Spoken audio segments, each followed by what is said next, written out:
साथियों, अस्सलाम वालेकुम।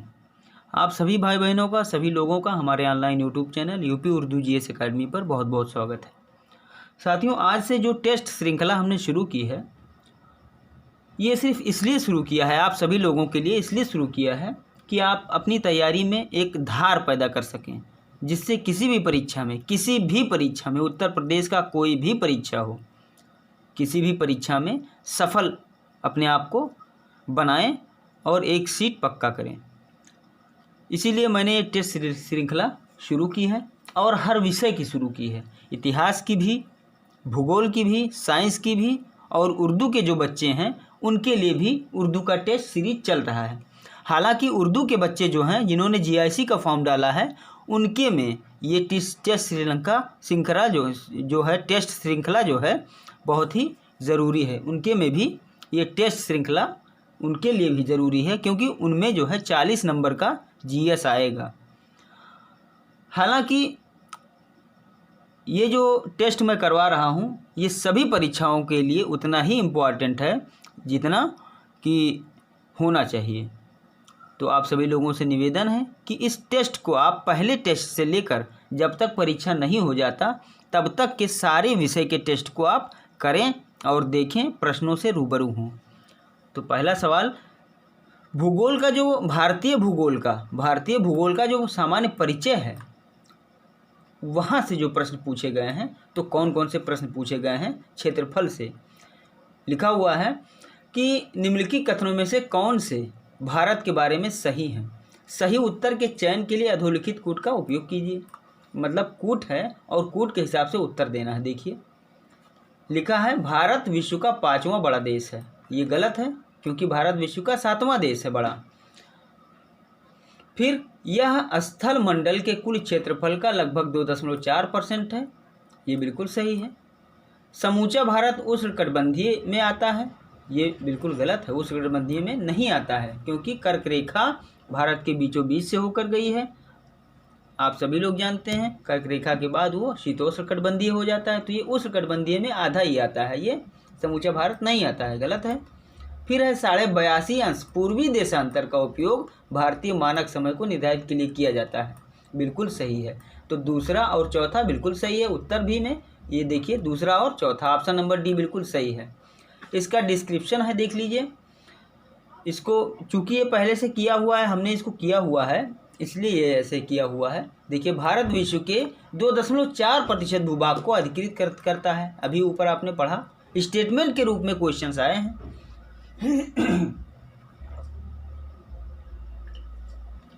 और ये 82.5 अंश जो है पूर्वी देशांतर का उपयोग भारतीय मानक समय को निर्धारित करने के लिए किया जाता है। अगला सवाल है, प्रश्न है, भारतवर्ष आकार में विश्व का 7वां देश है। अभी हमने ऊपर बताया था कि 5वां नहीं है, 7वां है, तो 7वां देश है। तो ऑप्शन नंबर सी बिल्कुल सही है। ये भी एमपीपीसीएस में पूछा गया है और ऊपर वाला यूपीपीसीएस में पूछा गया है। तो जो यूपीपीसीएस में और या एमपीपीसीएस में जो पहले क्वेश्चन पूछे जाते थे, वो आजकल का ये नया दौर चल गया है कि वो वनडे में उतर कर आ गए हैं। ये प्रश्न है तीसरा कि भारत का क्षेत्रफल संसार के क्षेत्रफल का 2.4% है, परंतु इसकी संपूर्ण मानव जाति का 16% जनसंख्या है, संपूर्ण मानव जाति का 17% जनसंख्या है। अब आगे पढ़ने की ज़रूरत ही नहीं है, क्योंकि 17% ही है। ध्यान रखिएगा, ये डिस्क्रिप्शन थोड़ा सा दिया हुआ है कि 2011 की जनगणना के अंतिम आंकड़ों के अनुसार, हालांकि जनगणना फिर होने वाली है 2021 में, हर 10 साल पे होती है। तो 2011 अभी ही चल रहा है ना, 2011 का ही अभी चल रहा है, क्योंकि अभी हुई नहीं है। तो जनगणना 2011 के अनुसार, अंतिम आंकड़ों के अनुसार 17.5% थी, और यहाँ पर 17% दिया हुआ है। तो अगला है, भारतवर्ष में लगभग कितने गांव हैं? ये तो एमपीपीसीएस में पूछा गया था। खैर, ये प्रश्न आएगा नहीं, लेकिन जान लीजिए कि इनमें से कोई नहीं दिया हुआ कितने गांव हैं। यहाँ होगा 6 लाख। ये तो 2001 की जनगणना के अनुसार 6,38,500 थे, जबकि 2011 की जनगणना के अनुसार अभी यही मान्य है। 2011 अभी इसी की जनगणना अभी मान्य है। 6,40,930 गांव 2011 की जनगणना के अनुसार।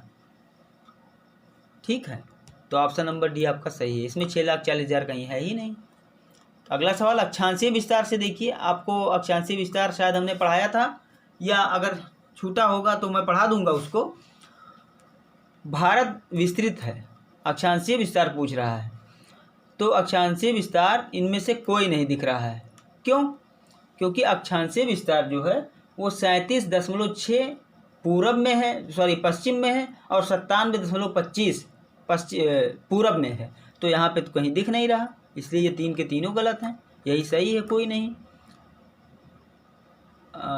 ये अक्षांशीय विस्तार 84 मतलब 8 डिग्री 4 मिनट, और ये जो 8 डिग्री 4 मिनट है ये जो है अक्षांशीय विस्तार है, और 37 डिग्री 6 मिनट क्या है, एकदम उत्तरी भारत का जो उत्तरी बिंदु है वो 37 डिग्री 6 मिनट पर है, और भारत का जो दक्षिणी भूभाग का दक्षिणी बिंदु है वो 8 डिग्री 4 मिनट पे है। वहीं पर अक्षांशों तथा उत्तरी अक्षांशों तथा देखिए वहीं पर जो सबसे पश्चिमी छोर है भारत का वो 68 डिग्री 7 मिनट है, और जो सबसे पूर्वी छोर है वो 97 डिग्री 25। ऐसे भारत का नक्शा देख लीजिए एक बार, मान लीजिए ये भारत है, ये क्या है, भारत है। तो जो ये छोर है सबसे दक्षिणी वाला ये कितना है, 8 डिग्री 4 मिनट, और जो ये पश्चिमी सबसे उत्तरी छोर है ये कितना है, 37 डिग्री 6 मिनट। और सबसे ये गुजरात वाला जो क्षेत्र है, गुजरात वाला जो क्षेत्र है ना, ये गुजरात वाला क्षेत्र ये 68.7 है, और जो अरुणाचल वाला क्षेत्र है ये इधर वाला ये 97 डिग्री 25 मिनट है, 97.25 भी कह सकते हैं, आप समझ गए। यानी कि उत्तरी सबसे उत्तरी 37.6 है, और सबसे दक्षिणी 8.4 है, सबसे पूर्वी 68.7 है, और सबसे दक्षिणी 97.25 है। अगले पे चलते हैं, अगले पेज पे। तो अगले पेज पे पूछा गया है, बहुत ही ज़बरदस्त क्वेश्चन है ये पूछा गया है कि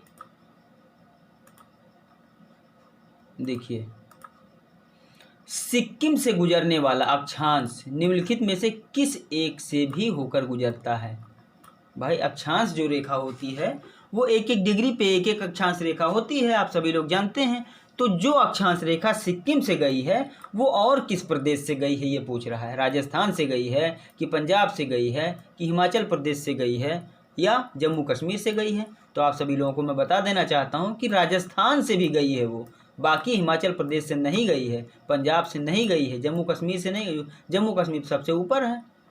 पंजाब और हिमाचल प्रदेश में अगर आपको कन्फ्यूज़न होगा तो जान लीजिए कि न पंजाब से गई है न हिमाचल प्रदेश से गई है, राजस्थान से होकर गई है। और फिर राजस्थान से ऐसे होकर गई है राजस्थान से, और आगे यहाँ सिक्किम है और यहाँ राजस्थान है, इसलिए दोनों से होकर गई है यही रेखा। अगले सवाल पे चलते हैं। जिस जिले से 70 अंश पूर्वी देशांतर रेखा गुजरती है वह कौन सा जिला है।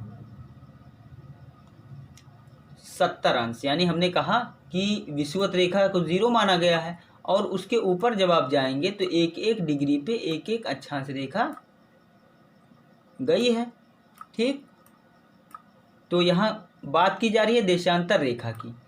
अब देशांतर रेखा समझ लीजिए। देशांतर रेखा ऐसे होती है जो खड़ी खड़ी रेखा होती है, उत्तरी पोल को दक्षिणी पोल से मिलाती है, ऐसे। ठीक है, उत्तरी पोल को दक्षिणी पोल से मिलाती है देशांतर रेखाएं, और ऐसे जो गई होती हैं पड़ी पड़ी रेखाएं वो लैटिट्यूड हैं, लेटी हुई रेखाएं मतलब अक्षांश रेखाएं। तो ये कह रहा है कि 70 अंश पूर्वी देशांतर रेखा कौन से प्रदेश से गुजरती है भारत के। तो आपने देखा कि 68 ये ऊपर देखा था दूसरे पेज पे कि 68.7 जो रेखा देशांतर थी वो एकदम गुजरात के कोने से गुजर रही थी, और यहाँ कह रहा है कि 70 कौन से प्रदेश से होकर गुजरेगी, तो जैसलमेर से होकर गुजरेगी। ठीक है, गुजरात के थोड़ा सा जब आप थोड़ा सा आगे जाएंगे पश्चिम दिशा में तो जैसलमेर मिलेगा, क्योंकि देशांतर रेखाएं सीधी नहीं होती हैं, ये थोड़ा सा ऐसे टेढ़ी होती हैं, ऐसे करके आती हैं। ठीक है, इसलिए जैसलमेर से जाएगी 70 अंश वाली पूर्वी देशांतर रेखा जैसलमेर से होकर जाएगी। ऑप्शन नंबर बी आपका बिल्कुल सही है, जैसलमेर से। तो भारत एवं कर्क रेखा से जो क्वेश्चन पूछे गए हैं उसको देख लीजिए कि कर्क रेखा किस राज्य से होकर गुजरती है। अब कर्क रेखा भारत के 8 राज्यों से होकर जाती है। मध्य प्रदेश, गुजरात, राजस्थान, मिजोरम और छत्तीसगढ़, झारखंड, पश्चिम बंगाल और त्रिपुरा। तो इसमें उड़ीसा भी नहीं है, उत्तर प्रदेश भी नहीं है और आंध्र प्रदेश भी नहीं है, बिहार है।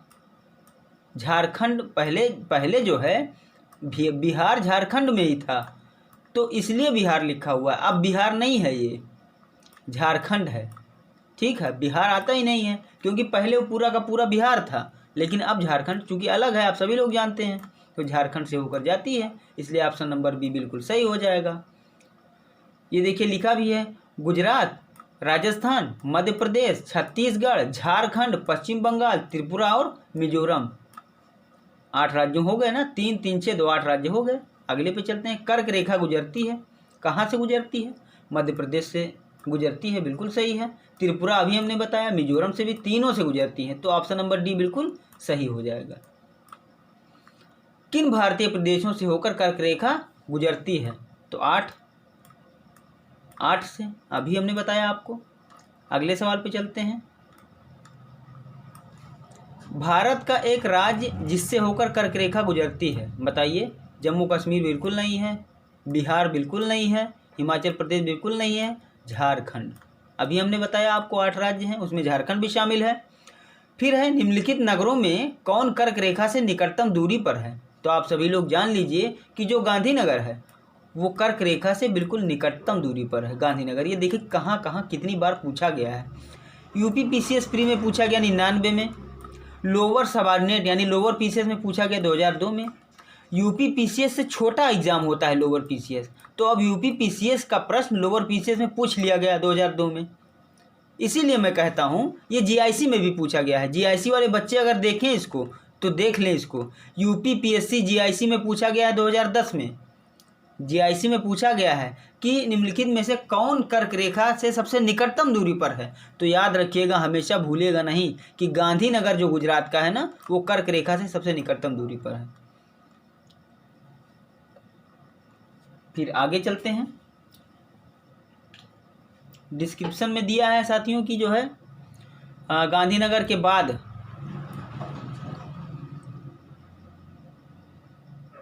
ये गांधीनगर है ना, इसमें गांधीनगर सबसे निकटतम दूरी पर है।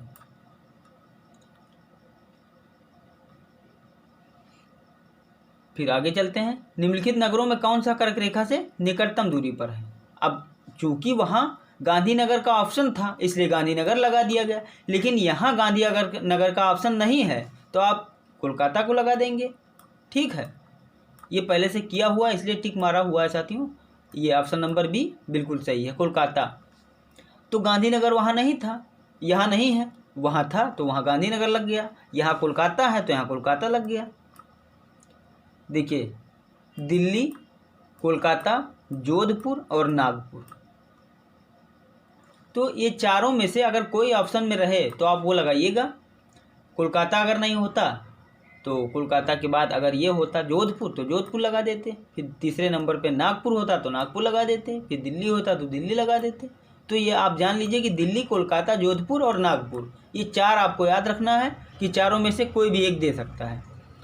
तो अगले पेज पे चलते हैं। तो अगले पेज पे प्रश्न है साथियों कि कौन सा महत्वपूर्ण अक्षांश भारत को 2 लगभग बराबर भागों में विभाजित करता है? तो भारत के एकदम बीचों बीच से कर्क रेखा जाती है, आप सभी लोग जानते हैं, और कर्क रेखा 23.5 अंश पे होती है। तो ऑप्शन आपका क्या हो जाएगा? डी, 23.5 अंश। इसलिए ऑप्शन नंबर डी बिल्कुल सही हो जाएगा।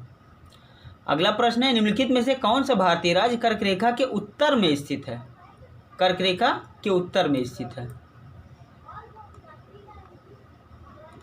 देखिए, मान लीजिए कि ये भारत है, मान लीजिए भारत है और ये कर्क रेखा गई है, तो कर्क रेखा के उत्तर यानी कर्क रेखा के ऊपर में, तो पूछ रहा कर्क रेखा के उत्तर में तो कर्क रेखा के उत्तर में कौन सा राज्य स्थित है? झारखंड? नहीं, बिल्कुल नहीं। मिजोरम से झारखंड होकर कर्क रेखा होकर जाती है, त्रिपुरा से भी कर्क रेखा होकर जाती है, आप जानते हैं। मणिपुर थोड़ा ऊपर है, मणिपुर यहाँ पर है, यहाँ पर, और कर्क रेखा ये ऐसे गई है, तो कर्क रेखा के उत्तर में है ना मणिपुर, इसलिए आपका विकल्प नंबर बी बिल्कुल सही हो जाएगा। ये देखिए 2 यूपीपीसीएस मेंस में भी आया है और फिर उसके बाद RAS RTS प्री में आया 2013 में। फिर अगला प्रश्न, जून माह में निम्न स्थानों में से कहाँ पर दिन की अवधि अधिकतम होती है? जून में दिन की अवधि कहाँ अधिकतम होती है? तो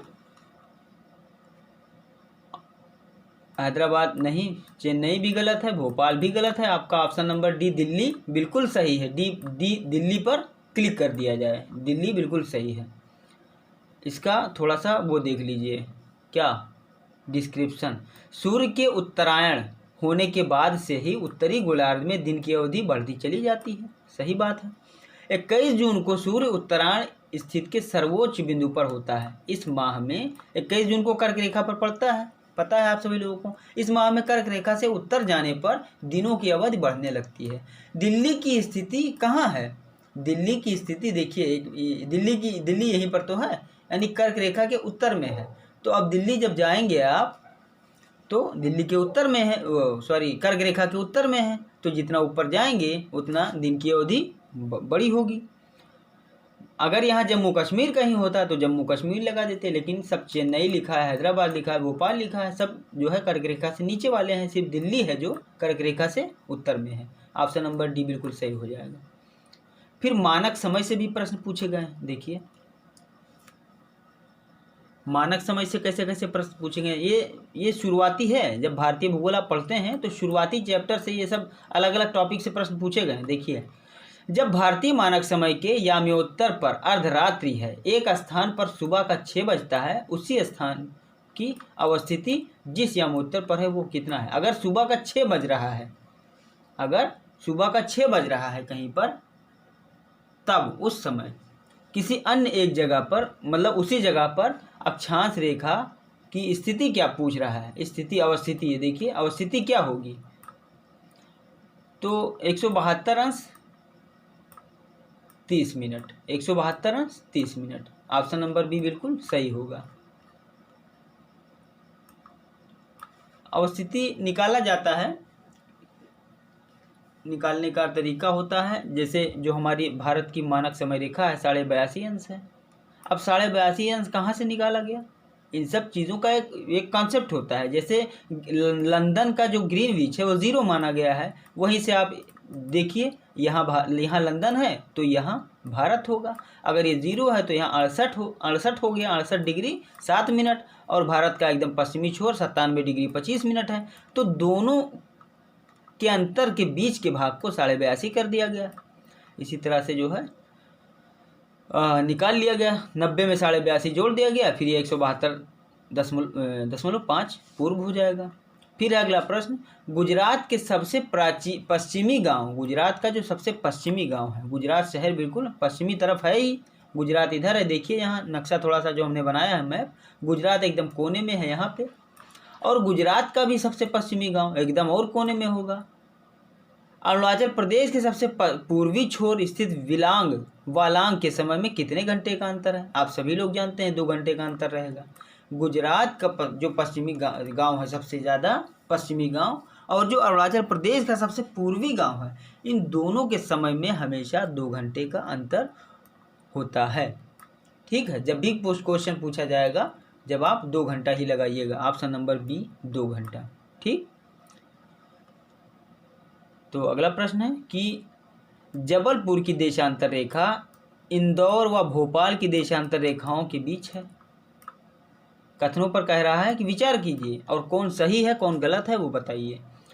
तो पहला है कि जबलपुर की जो देशांतर रेखा है वो इंदौर और भोपाल के देशांतर रेखाओं के बीच में है।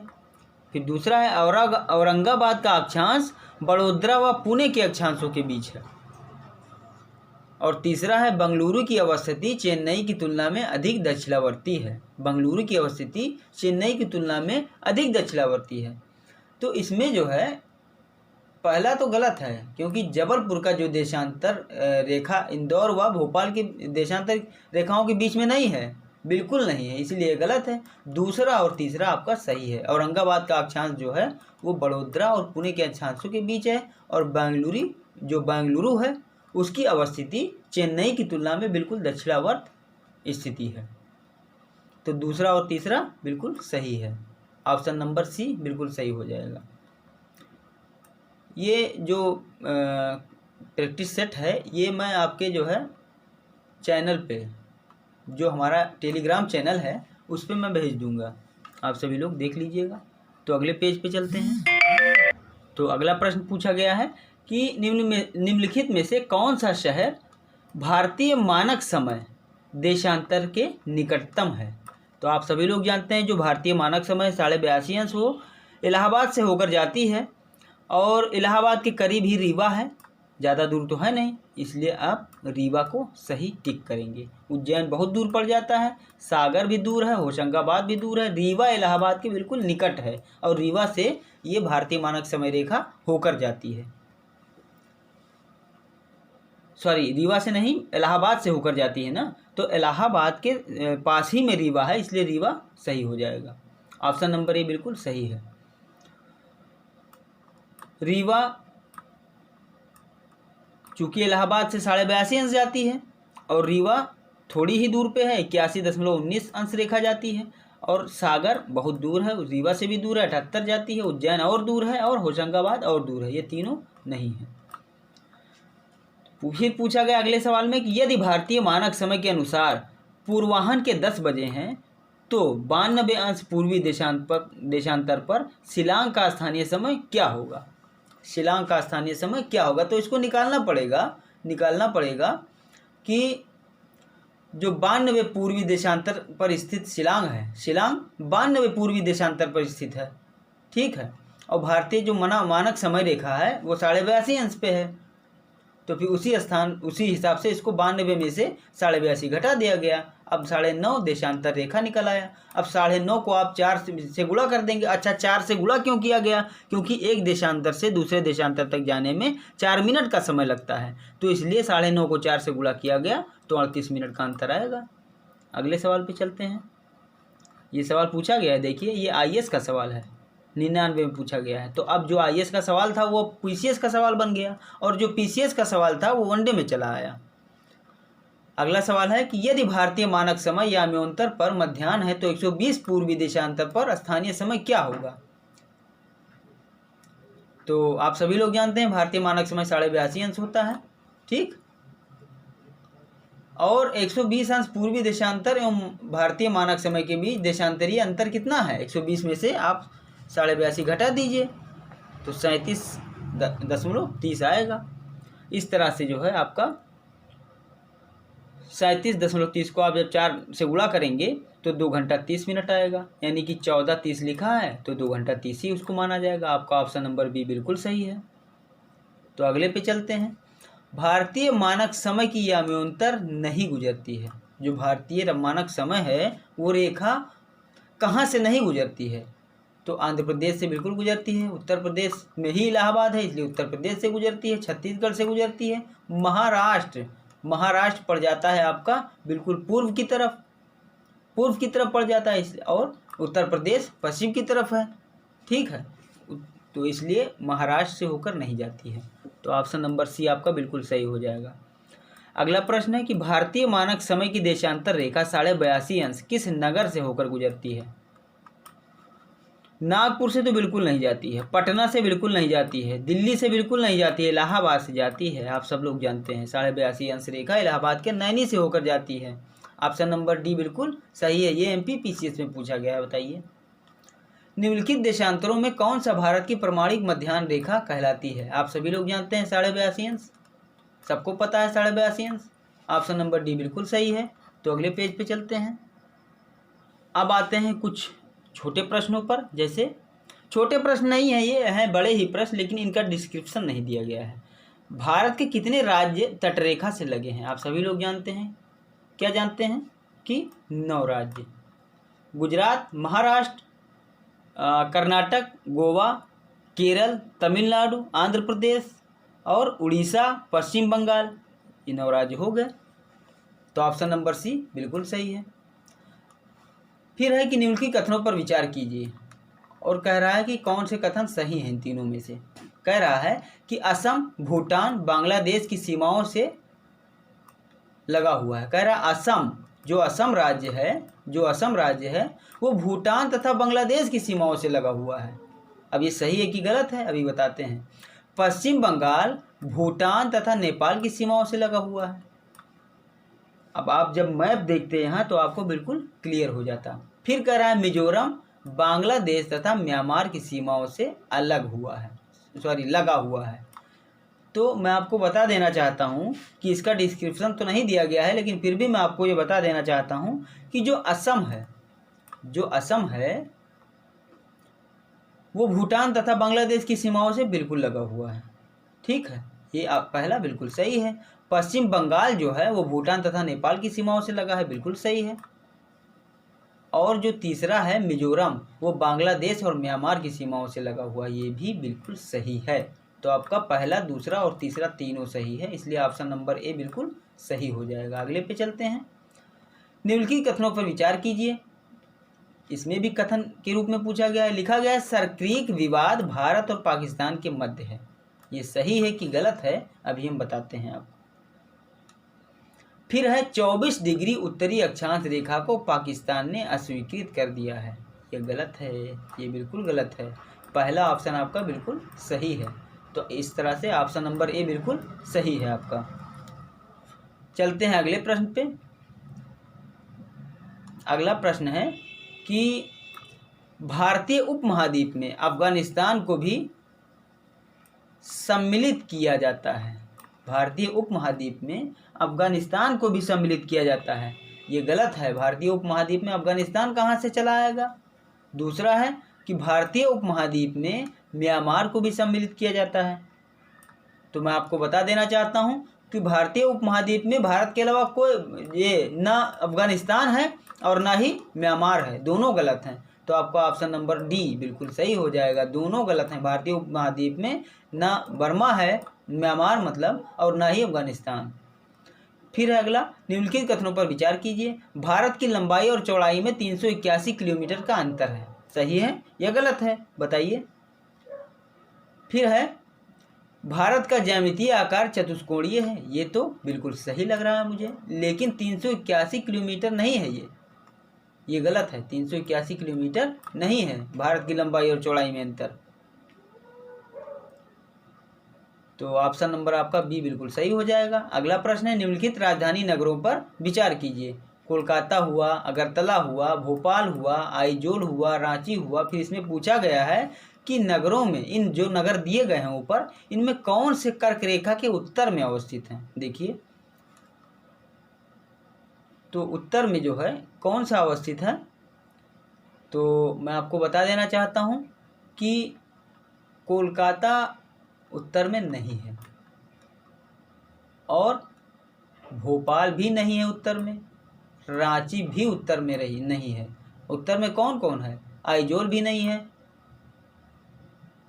सॉरी आइजोल है उत्तर में। तो चौथा और दूसरा, अगरतला और आइजोल। तो ऑप्शन नंबर कौन सा सही हो जाएगा, चौथा और दूसरा, ऑप्शन नंबर बी बिल्कुल सही हो जाएगा। तो आप ध्यान रखिएगा कि ऐसा प्रश्न आएगा तो ये जान लीजिए कि अगरतला और आइजोल, जब आप मैप देखते तो हम आपको बताते कि जो कर्क रेखा है वो भारत के बीचों बीच से होकर गई है, और कर्क रेखा के नीचे वाले हैं ये सब, कोलकाता, भोपाल और रांची, और कर्क रेखा के ऊपर में अगरतला है उत्तर में, और आइजोल है। तो अगले सवाल पे चलते हैं। ऑप्शन नंबर बी यहाँ बिल्कुल सही है। अगला है कि निम्नलिखित कथनों पर विचार कीजिए। भारत अपनी प्रादेशिक जल सीमा में आप्रवासी कानून से संबंधित कार्यवाही कर सकता है। ये सही है या गलत है। दूसरा है अपने अनन्य आर्थिक जल क्षेत्र में भारत को सभी प्रकार के क्षेत्राधिकार प्राप्त हैं। तो ये तो मैंने आपको पढ़ाया था, प्रादेशिक सीमा, भारत और अनन्य आर्थिक जल क्षेत्र, 12 समुद्री मील और 24 समुद्री मील ये सब हमने आपको बताया था। तो इसमें से देखिए कौन सा सही है, सातवें में से कौन सा सही है। चलते हैं ऑप्शन पे इसके, केवल एक या केवल दो या एक दो दोनों या ना तो एक और ना तो दो। तो मैं आपको बता देना चाहता हूं कि केवल एक सही है। जो कहा गया है कि भारतीय जो प्रादेशिक जल सीमा है उसमें कानून से संबंधित कार्यवाही कर सकता है भारत, क्योंकि भारत का संपूर्ण अधिकार होता है। हमने पढ़ाया है ये चीज़ आपको कि भारत का संपूर्ण अधिकार होता है प्रादेशिक जल सीमा में। अगले सवाल पे चलते हैं। अगला सवाल है कि भारतीय सीमा से संबंधित निम्नलिखित कथनों पर विचार कीजिए। कह रहा है ग्रेट चैनल भारत के ग्रेट निकोबार द्वीप और इंडोनेशिया के सुमात्रा के मध्य सीमा बनाता है। तो क्या ये सही है? फिर अगला है कोको चैनल भारत के उत्तरी अंडमान द्वीप और म्यांमार के कोको द्वीप समूह के बीच सीमा बनाता है। तो मैं आपको अंडमान निकोबार द्वीप समूह पढ़ा चुका हूं, आप प्लेलिस्ट में जाकर पढ़ सकते हैं भारतीय भूगोल के अंतर्गत। तो जो कोको द्वीप है वो भारत के, जो कोको द्वीप है वो भारत के उत्तरी अंडमान द्वीप और म्यांमार द्वीप के बीच सीमा बनाता है। ये जो है बिल्कुल सही है। ग्रेट चैनल भारत के ग्रेट निकोबार द्वीप और इंडोनेशिया के मध्य सीमा बनाता है, ये भी बिल्कुल सही है, यानी कि दोनों सही है। मैं आपको अंडमान निकोबार द्वीप समूह पढ़ा चुका हूँ। ऑप्शन नंबर सी बिल्कुल सही हो जाएगा। फिर है भारत के निम्नलिखित राज्यों की अंतर्राष्ट्रीय सीमाओं पर ध्यान दीजिए। अरुणाचल प्रदेश, सिक्किम, पश्चिम बंगाल, त्रिपुरा और जम्मू कश्मीर। इसमें क्या कह रहा है कि किन राज्यों की अंतर्राष्ट्रीय सीमा 3 देशों के साथ मिलती है। तो आप सभी लोग जानते हैं, एक तो हो गया जम्मू कश्मीर और एक हो गया सिक्किम, और कौन हो गया? मेरे ख्याल से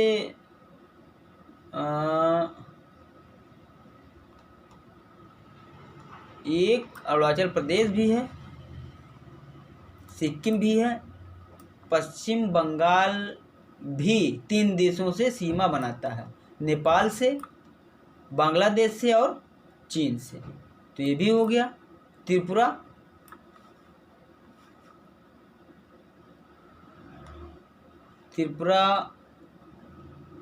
त्रिपुरा भी हो गया साथियों, त्रिपुरा भी, और जम्मू कश्मीर तो हमने बताया ही था आपको। तो इस तरह से अगर देखा जाए तो पहला, दूसरा, तीसरा और पांचवा। त्रिपुरा सिर्फ बांग्लादेश से सीमा बनाता है, त्रिपुरा सिर्फ बांग्लादेश से सीमा बनाता है साथियों, क्योंकि त्रिपुरा लगभग आधे से ज़्यादा बांग्लादेश से घिरा हुआ है 3 तरफ से। तो ये त्रिपुरा नहीं है। पहला, दूसरा, तीसरा और पांचवा, पहला, दूसरा, तीसरा और पांचवा, यानी कि जो 4 राज्य हैं ये 3 देशों से सीमा बनाते हैं। कौन कौन से? अरुणाचल प्रदेश, सिक्किम, पश्चिम बंगाल और जम्मू कश्मीर। तो ऑप्शन नंबर बी आपका बिल्कुल सही हो जाएगा। अगले पे चलते हैं। अगला है कि निम्नलिखित में से किस भारतीय राज्य की सीमाएं भूटान राष्ट्र के साथ नहीं मिलती हैं? सिक्किम का मिलता है, अरुणाचल प्रदेश का भी मिलता है, ठीक है साथियों, और मेघालय का नहीं मिलता है।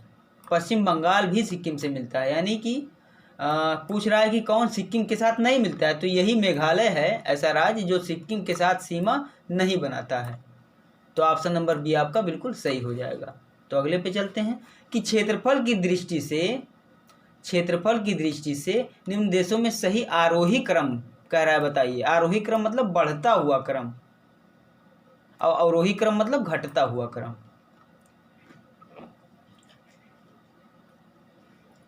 तो क्षेत्रफल की दृष्टि से देखिए, जो ऑस्ट्रेलिया है, ऑस्ट्रेलिया के बाद ब्राज़ील का नंबर है, फिर भारत का और फिर अर्जेंटीना का। ये बिल्कुल सही है ऑप्शन नंबर बी, क्षेत्रफल की दृष्टि से। तो 11वां का ऑप्शन नंबर बी बिल्कुल सही हो जाएगा। 12वां चलते हैं, भारत का प्रादेशिक जल सीमा कितना फैला हुआ है? 12 समुद्री मील। हमने अभी अभी जस्ट आपको बताया था 12 समुद्री मील प्रादेशिक सीमा होती है। 13वां है, निम्नलिखित कथनों पर विचार कीजिए। भारत के सबसे उत्तर में स्थित बिंदु इंदिरा कॉल, बिल्कुल सही है ये। और दक्षिण में इंदिरा पॉइंट है, ये भी बिल्कुल सही है। भारत का अक्षांशीय अवस्थिति, अक्षांशीय विस्तार कह रहा है कि 8.4 और 37.5। और देशांतरीय कह रहा है, ये तो गलत है, दूसरा वाला गलत। देशांतरीय अभी आपने देखा 68.6 था और 97.25 था, तो ये गलत हो गया ना, तो ये गलत हो गया, तो दूसरा वाला गलत हो गया। पहला वाला क्या है? बिल्कुल सही मुझे लगता है, पहला वाला बिल्कुल सही लगता है, ये ऑप्शन नंबर ए बिल्कुल सही है। अगले पे चलते हैं, निम्नलिखित राज्यों में से किसकी सर्वाधिक लंबी तटरेखा है? आप सभी लोग जानते हैं कि गुजरात के अलावा किसी की भी तटरेखा गुजरात से बड़ी नहीं है, सबसे बड़ी गुजरात की तटरेखा है, तो ऑप्शन नंबर ए बिल्कुल सही हो जाएगा। इस तरह से आज भूगोल के लगभग 40 क्वेश्चंस को हम लोगों ने किया, या हो सकता है इससे भी ज़्यादा हो गए हों। आप सभी लोगों से यही निवेदन है कि जो प्रैक्टिस सेट मैंने शुरू किया है, इसमें आप लोग रोज़ाना जो मैं टेस्ट सीरीज करवाऊंगा जुड़े रहें शुरू से अंत तक। पहले प्रैक्टिस सेट से लेकर अंत तक, जब तक एग्ज़ाम नहीं हो जाता है तब तक मैं प्रैक्टिस सेट करवाता रहूँगा। आप जुड़े रहेंगे तो ये मेरा दावा है और वादा भी है कि आप कभी भी असफल नहीं होंगे। तो आज का समय यहीं मैं समाप्त करता हूँ। बहुत बहुत शुक्रिया, बहुत बहुत धन्यवाद।